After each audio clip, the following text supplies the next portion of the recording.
Короче, где-то посередине 17-го боевого уровня я решил, что пора вступить в гильдию воров и отбирать по 50 золотых у караванщиков. Но дело не в этом. Вы все прекрасно знаете местное поле. Его площадь 18 на 18 клеток. Камушков, как в охоте, или каких-то разбросанных преград здесь не предусмотрено. Единственная клетка, с которой невозможно никак взаимодействовать, 12-9. На ней стоит вражеский герой. Бомжур. Так вот, недавно игрок под ником Сав заметил еще одну особенную клеточку под номером 1210.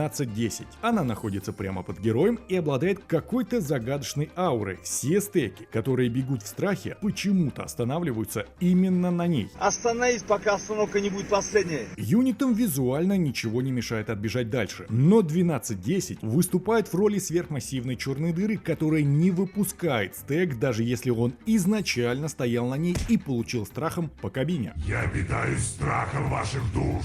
Еще одна не менее загадочная история произошла во время портала, где герои собирали великие версии существ. Помимо нехарактерных умений на стеках, были также замечены нехарактерные умения у строений. Все защитные конструкции замка были каким-то чудом задвоены. Ворота нужно было вскрывать не один раз, а портреты основной башни на шкале инициативы также выдавали по разному выстрелу. Слышь, пес, ты чё тут понастроил? Далее у нас несколько красивых мувов. Руна боевой ярости позволяет навалять всем вражеским стекам, находящимся вокруг клетки, с которой производится удар. Так вот, гному встретился разбойничий караван. В армии у него присутствовал всеми ненавистный Искариот с умением побег. От первого удара бури тот увернулся, но отбежал так, что продолжил серию тановских ударов, за счет чего слил дополнительную часть своей армии. Я тебя продам каким-нибудь цыганам!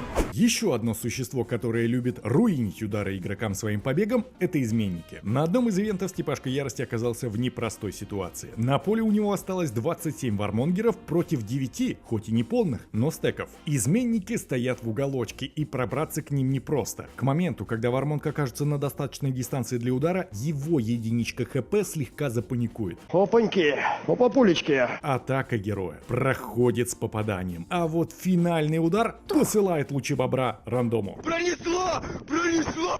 Еще одна сподручная связка ходов произошла в ГТ-дуэли. КД против ВК. Для варваров любые кабанчики являются мощной дамажащей силой. И прям на первых ударах происходит следующее. Кошмарыч лупит огни птиц, которые в страхе перекрывают наездников. Ход пропущен. Армия варвара расходится и идет в атаку, но испуганный бегемот вновь закрывает проход. И казалось бы, отлетевшие птички сейчас помогут реализовать урон, но уже призванный кошмар возвращает их на исходную. Сколько можно? Далее уже малый турнир. Эльф против гнома. Перк тактика позволяет Сэшке моментально упороться во врага и сделать кучу дамага. Единорог под критом сливает мишек, и это становится фатальным для всей команды. На освободившуюся клетку под руной боевой ярости встает гром и просто минус эльф. Соболезную. И подобный же случай и смешанный GTA. Степашка ярости под тактикой подгоняет вожаками виверн, которые очень удачно открывают клетку для грома. Ну а тот делает свое дело.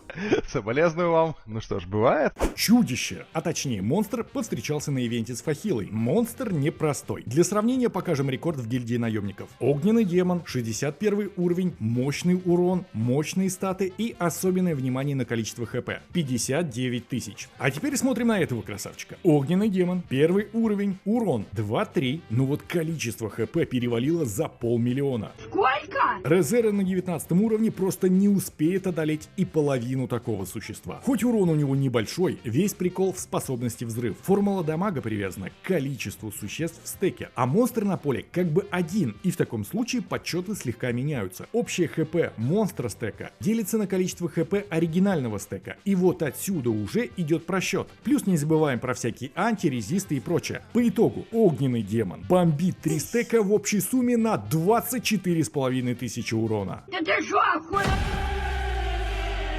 Что ж, на этом мы и завершим сегодняшний лайтовый выпуск. Я пойду брать свои первые очки в гильдии воров, а вы присылайте свои интересные боевые случаи, ну и конечно же играйте в удовольствие.